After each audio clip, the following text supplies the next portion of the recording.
Hello，大家好，換咗一個角度嚟同大家 say hi。我係黃小姐嚇，要同大家去強調翻下。咁今日嘅話咧，就嚟到我哋嘅呢個東部灣啦，跌稅區域嚇。因為上次嘅話咧，我仲有個呢個陰山欣太話，哇！呢個當年銷冠喎。嗱，而家就嚟到我哋嘅呢個，即係我哋嘅跌稅區域啦。咁跌稅嘅話咧，今日係要同大家去講呢個跌稅嘅。咁當其時咧，成個呢個海邊咧，咁我哋呢啲別墅單位本身就少啦，因為國家出咗呢個禁稅令，即係我哋別墅批地嘅話咧，基本上係唔批噶啦。除咗係早期攞地早去報建嘅話咧，佢就會批啦。咁現時嘅話咧，即係好少，所以嗰時候咧，我哋呢個東部灣就出咗呢種跌稅嘅產品啦。咁跌稅嘅產品咧，點為之跌稅咧？咁好多人都會認為，係咪李嘉誠嗰種龍柏花園嘅跌稅啊？上下幾層？咁又唔係喎。咁我哋東部灣嘅跌稅咧，佢好得意嘅喎。一樓係一戶，二樓係一戶，三樓係一戶，四樓同五樓咧就係複式單位嚟嘅。咁一樓嘅話咧，佢係打一個非常之大嘅花園啦。咁一樓嘅花園嘅話咧，差唔多係去到咗100平方。咁二樓嘅話咧，佢又都有花園喎。咁有好多人就會諗唔明啦，一樓有花園，二樓點帶花園嚇？咁就要同大家講翻啦。一樓嘅花園咧，因為東部灣佢成個地理位置嘅話咧，佢就係一個山坡嚟噶嘛，咁佢係依山而建啦喎，咁佢就利用翻呢個地勢嘅原理啦、優勢啦，咁佢一樓嘅花園咧就朝南向啦，二樓嘅花園咧就朝北向啦，就好似樓梯一樣梯級咁樣去上嘅，所以嘅話咧，咁我哋嘅跌稅係層層跌跌，一共係有4排啦。咁最前排佢嘅地理位置就會低啲，第二排又高啲，第三排又要再高啲，差唔多每一層每一排嘅話咧，就會比前排會高個半層左右啦，係咁樣嘅一個設計原理。所以一樓有花園，二樓有花園。陣間我哋介紹呢套單位嘅時候咧，就會都可以影俾大家去睇嘅，因為我哋呢邊係複式單位，所以樓下啲咧我哋都可以睇得到。我就知道我要講到呢句嘅時候咧，咁好多觀眾朋友又會覺得，哇！呢個跌稅隱私性唔係好好喎。咁當然啦，如果正常我哋住喺呢邊嘅業主，佢肯定係唔會話專登夾出個心去夾一夾人哋樓下啲花園喺度做乜嘢，肯定係好少咁啊。即係應該點講？即係好少咁嘅業主啦嚇。跟住嘅話咧，三樓佢就冇花園嚇，正常啦。咁三樓嘅話咧，佢就大露台啦。咁就係南邊一個露台，北面有一個露台。咁三樓嘅話咧，佢個露台兩個露台計埋落嚟都有30幾個方啦。咁二樓係有花園又有露台嘅。二樓嘅花園嘅話咧，係去到咗差唔多70個方。露台嘅話咧，都有差唔多去到30個平方。所以一樓佢係送咗100平方左右嘅花園啦，二樓佢花園加露台都差唔多係90零方咁樣嘅一個贈送面積嚇。咁三樓嘅話咧，露台就30零方啦。咁嚟到我哋4樓複式啦。咁4樓嘅複式，首先而家我哋呢一個露台，單呢個露台嘅面積嘅話咧，就去到咗30幾個方啦。咁呢套複式嘅話咧，佢係有送咗1、2、3、4個露台嘅，送咗4個露台，跟住係一個要計面積嘅露台啦。咁全部露台計落嚟嘅面積嘅話咧，都去到咗有80-90個平方嘅，即係呢啲都算係贈送面積啦。咁佢本身嘅建築面積嘅話咧係147個平方嘅，咁加埋佢嘅呢個贈送面積嘅話咧，佢嘅使用面積差唔多去到200個方左右啦。咁當時嘅話咧，賣嘅單價去到18000左右嘅。咁呢一套單位嘅話咧，全部折扣計落嚟，因為佢係全款買嘅，咁佢買落嚟嘅話咧，大約係240幾萬啦。跟住後期佢加埋佢改造啊、家私啊呢啲垃垃雜雜嘅嘢，就差唔多又使咗30幾萬啦。咁全款買240幾萬，跟住裝修使咗30幾萬。咁呢度嘅話咧，加埋佢嘅契稅啦，咁呢啲即係250加30 280，即係計埋垃垃雜雜嘅嘢，大概係去到290萬左右嘅呢個費用啦。所以嘅話咧，即係290萬，即係計夠佢300萬買落呢一套單位。咁當時咧，咁我哋跌碎嘅話咧，連住呢個中軸線，即係佢有一個中軸線，呢個就係屬於中軸線上邊嘅位置。咁佢呢個位置嘅景觀朝向都係非常之好嘅，因為佢係一個坐北朝南，即係正對住南邊，跟住嘅話咧坐北朝南啦，南北通透咁樣嘅戶型。所以嘅話咧，佢呢一套單位係每一個房間、每個客廳、餐廳，佢都係全部有採光面嘅一套單位嚟嘅。點為之中軸線咧？咁我哋而家嘅話咧就要企起身嚟去同大家去講翻啦。首先中軸線嘅話咧，嗱嚟到呢個位置，我哋就可以睇得到中間佢係有個樓梯嘅，咁就層層疊疊，中間其實去到如果係喺前面嘅話咧，就係我哋半山酒店嘅大堂啦。跟住從中間呢個中軸線嘅樓梯行上去嘅話咧，上邊就係我哋嘅半山會所啦。中間呢度係一條我哋嘅景觀帶嚟嘅，所以當其時我哋中軸線呢兩排嘅呢啲單位賣價嘅話咧係比較高嘅，即係佢嘅單價雖然係同樣職位，但係佢靠近呢個中軸線，佢嘅單價都會比旁邊嗰啲單價要高啲嘅。所以我哋呢一套單位嘅話咧，佢都可以望到些少海景啦。嗱，前面呢度可以望到海景，跟住東邊呢邊嘅側面仲可以望到些少海景。一跌碎嘅話咧，佢唔可能做到一線海景，因為如果係要做一線海景嘅話咧，佢就非常非常貴嘅咁樣嘅單位啦。咁嗱。嚟到係啦，呢邊係東邊嘅景觀。咁我哋點為止？一樓有花園，二樓有花園。咁我就從呢度可以同大家去講翻啦嚇。咁前面呢個位置可以放唔需要放大啦，就係呢度。呢度係二樓嘅花園。咁前面呢個業主嘅話咧，佢係東北嘅，咁佢就做咗硬化牆，旁邊係改造咗預留咗一個花池啦。咁佢係做咗獨立廚房嘅。咁嗱嚟翻呢邊嘅話咧，呢個位置嗱放大少少，呢個嘅話咧就係3樓嘅露台啦。因為佢哋4兄弟都係東北嘅，咁除咗1樓同4樓呢個業主係喺深圳，咁2樓同3樓都係喺北方嘅。呢邊係3樓嘅露台，咁3樓嘅話咧，前面仲有一個露台嘅。咁嗱嚟翻呢邊嚟，再放高少少。咁呢個嘅話咧就係4樓嘅露台，即係我哋而家企喺呢邊呢個位置啦。呢度有個露台，嗱過翻嚟呢邊。呢度一入會有一個露台，所以4樓呢度就可以睇到有2個露台啦。咁陣間再大家去睇翻1樓嘅花園係喺邊度嚇。咁我哋而家嘅話咧就係4樓呢個露台，超闊嘅露台呢邊啦。咁呢個係我哋其中嘅一個露台。咁我哋睇完呢個露台，就呢個露台單面積，反正呢個露台肯定有30幾平方嘅。咁我哋跌碎嘅話咧，之前有一套單位淨係成個小區淨係得一套，嗰套單位就非常非常之闊落，單露台都去到咗100方。有30個方。係啦，嗱，咁我哋而家嚟翻後尾呢度睇1樓嘅花園啦嚇。咁我哋跌碎嘅話咧，佢最高就係5層啦。咁我哋而家望到呢個位置嘅話咧，佢就係1樓嘅花園。咁呢個業主嘅話咧，佢種咗好多果樹啦，有棵芒果樹都已經結果啦。你可以放大少少，可以見到呢個芒果樹。咁我哋而家嘅話咧，就睇我哋前後隔離鄰舍種咗啲咩果樹嚇。咁嗱，而家我哋就可以睇齊晒啦。咁之前嘅話咧，都有同大家講翻，我哋跌碎其實前一排有影過一套3樓嘅。咁呢個業主嘅話咧，佢係將佢3樓嘅呢個露台係已經封咗窗處理嘅，所以呢個業主嘅話咧，佢就留咗呢一個露台係未封窗嘅。咁我哋而家就正式入去睇單位啦嚇。咁147平方，而家呢度嘅話咧就嚟到我哋嘅客廳同我哋嘅呢個飯廳嘅位置。咁之前嘅話咧，呢套單位佢其實都有做過短暫嘅一段時間嘅託管啦。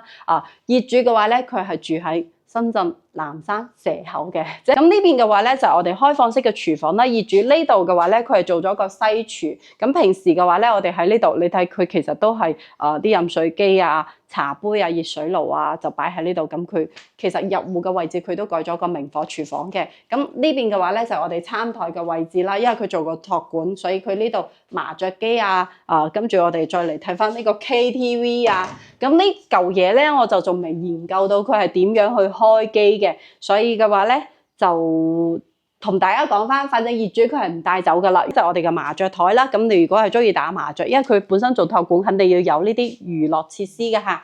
咁嗱，呢邊係我哋4樓嘅呢個公區嘅洗手間。首先入到嚟呢邊嘅話咧，就係我哋洗手台嘅位置，再去翻裏邊淋浴區。座廁。咁呢個洗手間嘅面積嘅話咧，都已經去到咗即係5-6個平方啦。呢個洗手間，跟住我哋再嚟睇翻呢個入戶嘅空間啦。咁業主嘅話咧係喺呢度做咗個鞋櫃，因為佢全屋裝修全部計計埋埋落嚟嘅話咧，使咗30幾萬啦。咁嗱，佢入戶呢邊嘅話咧，之前其實有同大家去講過嘅。咁我哋呢啲單位咧，咁佢入戶嘅位置，佢係1 lift 2伙嘅。咁對面一戶業主，呢度一戶業主，佢呢個位置嘅話咧，係原本我哋嘅入戶露台，即係全贈送嘅一個位置啦。佢呢度係做咗呢啲斷橋鋁嘅封窗處理啦，因為佢呢啲用嘅係比較好嘅呢啲鋼呢啲鋁合金啦，加上中空嘅呢個隔音玻璃。仲有呢啲紗窗，防蚊嘅紗窗，佢已經全部幫我哋裝好晒㗎啦。櫥櫃全新做嘅，一大一細嘅星盤、淨水器都係裝咗嘅。咁呢邊嘅話咧，嗱，我哋就係我哋嘅之前一直有同大家講翻我哋嘅呢個集成做，咁其實就係咁樣一體做啦。下邊係我哋嘅消毒碗櫃，我點開OK。嗱，下邊係消毒碗櫃，上邊係我哋嘅爐頭啦。咁所以你咁樣嘅係比較慳地方嘅。如果係我哋啱好買嘅單位係比較細嘅話咧，就可以去利用翻、應用翻，可以用咁嘅比較細嘅呢啲集成做，比較慳地方。上邊係油煙機，咁其實可以睇得到，佢其實係冇點煮過食㗎。你可以睇呢度都冇咩油漬嘅，可以睇到。都冇沙，即係有仲少少沙沙添。嗱，你睇佢嘅呢啲即係睇佢嘅呢啲煲啊，都係雙立人㗎，呢啲都係比較貴㗎。跟住嗱，上邊嘅話咧，佢仲有呢啲收納櫃啦。咁嗱，如果係覺得個熱水爐比較肉酸嘅話咧，咁我哋就可以做個櫃，將佢全部包入去就睇唔到啦。咁樣就係一個比較好嘅例子啦嚇。咁我哋呢度就已經哇！呢度仲有一個位置，你睇全部都可以包得乾乾淨淨，睇唔出嚟嗰啲亂七八糟嘅呢啲管道嚇。咁佢雪櫃嘅話咧，就擺咗個容聲比較細嘅呢啲雪櫃啦。咁其實呢度係一個入戶嘅露台嚟嘅。咁我哋嚟翻呢度4樓嘅話咧，佢係做咗一個房間嘅，即係原本嘅戶型啦。咁我就費事揭開佢啦。擺咗張實木嘅床，1.5米嘅大細。佢呢啲吊燈都係已經換咗㗎啦。空調嘅話咧係業主自己裝嘅，裝咗隔離嘅空調你就知道啦。呢啲台咁佢嘅嘢其實都擺到比較多嘅。嚟到呢邊嘅話咧，就應該叫係我哋第3個露台啦。第3個露台嘅話咧，數下成個呢個露台，佢全部都係封咗呢啲斷橋鋁嘅。窗簾玻璃全部都係已經封得乾乾淨淨。呢個係我哋嘅第3個露台，即係呢個露台其實都係一個房間嘅大細。如果正常計嘅話咧，呢個房間差唔多去到12、13個平方係有㗎啦。呢個房間正常我哋買80幾平方嘅一套單位嘅話咧，房間我哋都去唔到12、13個平方嘅大細。嗱，呢張嘅話咧係梳化床，即係平時如果去託管，如果係人多嘅話咧，咁呢個係可以拉翻出嚟做呢個床去利用翻啦。咁其實佢呢啲梳化都係非常之新淨。咁業主都同黃小姐有講翻，佢其實今年都仲未翻過嚟呢度嘅，咁佢就覺得如果佢實際用翻呢度嘅單位嘅機會咁少嘅話咧，倒不如去放盤出嚟試下有冇咁啱有合眼緣嘅呢啲觀眾朋友睇啱呢套單位啦嚇。咁1樓嘅話咧，佢嘅戶型就要同大家去講翻啦。客廳、餐廳，仲有一個房間，入戶有一個廚房，呢度係一個開放式嘅廚房。1樓佢係帶一個套廁嘅。咁我哋再嚟翻去睇2樓啦。嗱，佢呢度嘅話咧有一個樓梯位啦。咁佢呢度係做咗一半嘅櫃嘅。咁個鏡頭俾翻我嚇。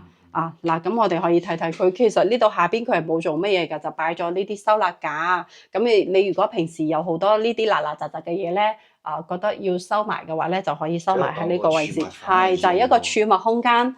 嗱，呢度都係做咗儲物櫃嘅。咁而家嘅話咧，就順住呢個樓梯上去，咁我哋可以望一望。咁呢度嘅話咧，佢紗窗呢度都係自己去裝翻嘅。呢度係紗窗防蚊嘅。咁我哋而家睇到呢個係2樓業主嘅花園。對面呢邊係1樓，咁因為佢係退台式錯位咁樣嘅設計，都係要同大家講翻，唔係大家分唔清楚佢呢種究竟係咩戶型，可能會睇唔明。咁佢呢個嘅話咧，樓梯級其實都比較闊落嘅，咁我哋就算上樓梯你都唔會話覺得太斜嘅，因為上落樓梯嘅話咧，最重要係要做得比較平穩啦。咁就算佢呢個中空嘅位置下，佢都係有採光窗嘅，上邊一個，下邊有一個，所以佢全部都係裝晒呢啲紗簾噶啦。所以我哋後期買翻過嚟，基本上唔需要使太多心思嘅。咁我哋而家嚟睇翻2樓2個房間嚇。咁2樓嘅話咧，2個房間都係套房。咁首先嚟先睇第一個房間先嚇。咁哇，呢個廣東特產蚊帳。咁我哋嚟到呢個位置，因為佢擺咗張1.5米嘅床啦。咁先嚟睇睇洗手間先。洗手間嘅話咧，其實都係非常之闊落嘅。嗱，呢邊首先嚟到呢度嘅話咧，就係我哋淋浴區啦，花灑。咁要同大家去講翻我哋4期嘅呢啲膠標嘅話咧，花灑佢全部都係用呢個科勒嘅牌子嚟嘅。咁包括我哋呢啲龍頭啊，全部都係科勒嘅。包括我哋嘅毛巾架呢啲，全部都係。呢個洗手間其實非常之大，都去到咗5、6個平方啦。5個平方應該差唔多吧。所以嘅話咧，房間非常之大啦。咁佢呢度係買咗個衣櫃，雖然唔係話特別大嘅衣櫃，但係呢啲質量都係比較好嘅，可以感覺得到。我就唔打開啦嚇。呢度佢仲掛咗好多衫褲喺呢度。咁嗱，呢個房間大細就已經睇齊晒啦。呢一套單位唯一要計面積嘅露台，就係呢個又長又窄嘅露台，就計1半面積嘅。咁我哋頭先睇到嗰啲又闊又大嘅，可以做廚房嗰啲露台，全部都係全浸送嘅，唔計面積嘅。跟住呢個露台嘅話咧，就可以望好多面嘅景觀啦。首先可以望到東邊嗰邊嘅呢個海景，西邊嘅海景，全部都可以盡收眼底嘅。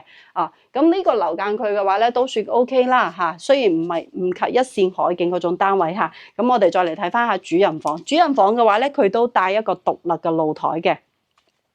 嗱，呢度嘅話咧，佢就擺咗2張1.5米嘅床拍埋一齊啦。咁我就冇揭開佢呢塊布嚇，大家可以睇得到嘅。咁窗簾啊，呢啲全部佢都係已經裝好晒噶啦。房間嗰啲紗窗啊，佢全部都係已經配埋俾我哋噶啦。所以後期如果我哋係要防蚊啊，咁你睇呢啲紗窗，我哋都唔需要再去裝啦。咁呢個位置嘅話咧，其實都係贈送嘅露台嚟嘅。咁佢喺呢度擺咗一張呢啲梳化床嚟嘅。咁床墊嘅話咧，佢就擺咗喺主人房嗰度。咁呢度嘅話咧，佢就冇擺窗簾，佢全部都包晒。所以佢呢個露台嘅話咧，佢就留低最大嘅嗰個露台係冇做封窗處理嘅，咁樣會比較好啦。因為全部露台如果封晒起身嚟嘅話咧，就太密實啦，唔好啊。咁我覺得佢呢個設計，即係佢咁樣去封，其實都比較合理。咁另外嘅話咧，就要同大家去講翻啦。咁東部灣嘅話咧，無論佢1樓又好，2樓又好，跌睡複式又好，咁佢嘅主人套房套廁係非常之大嘅，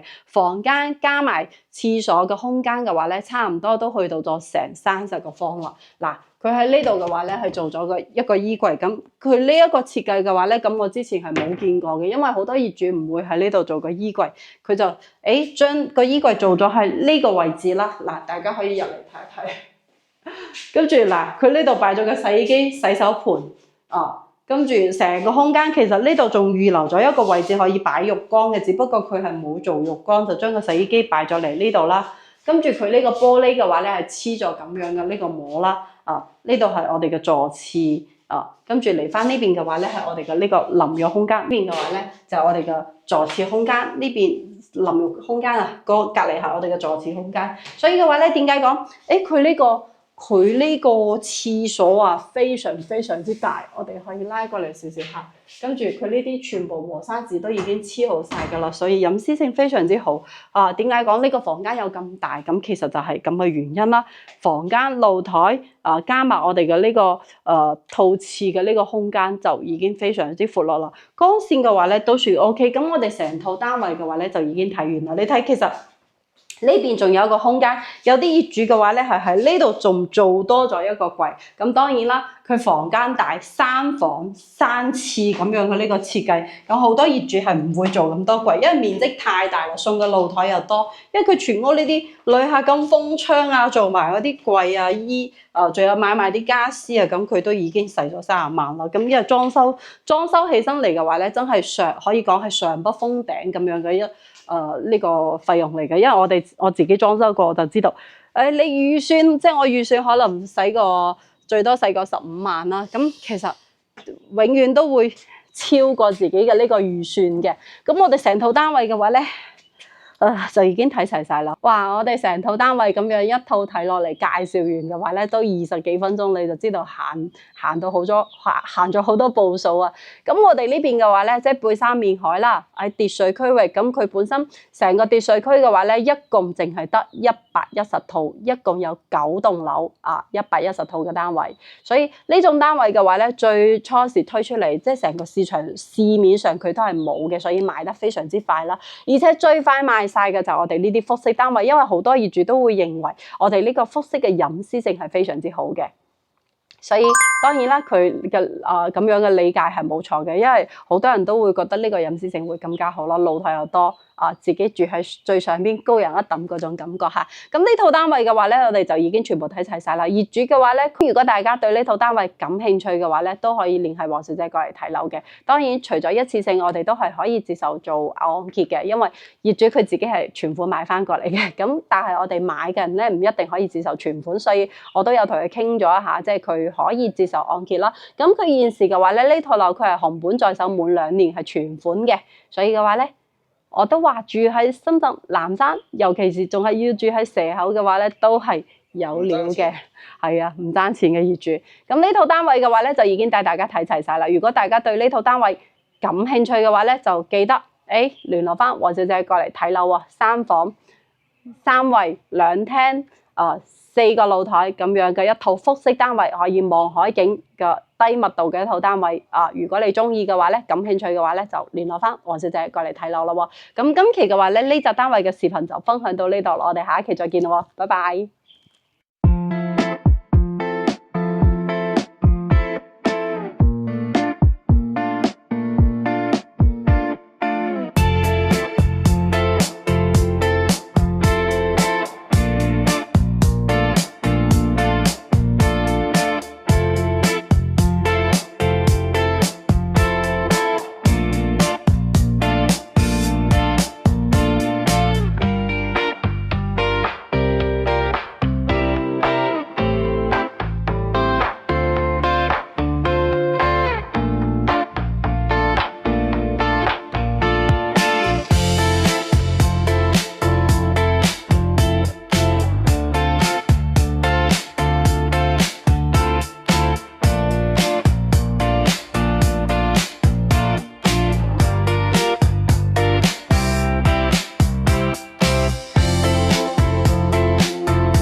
拜。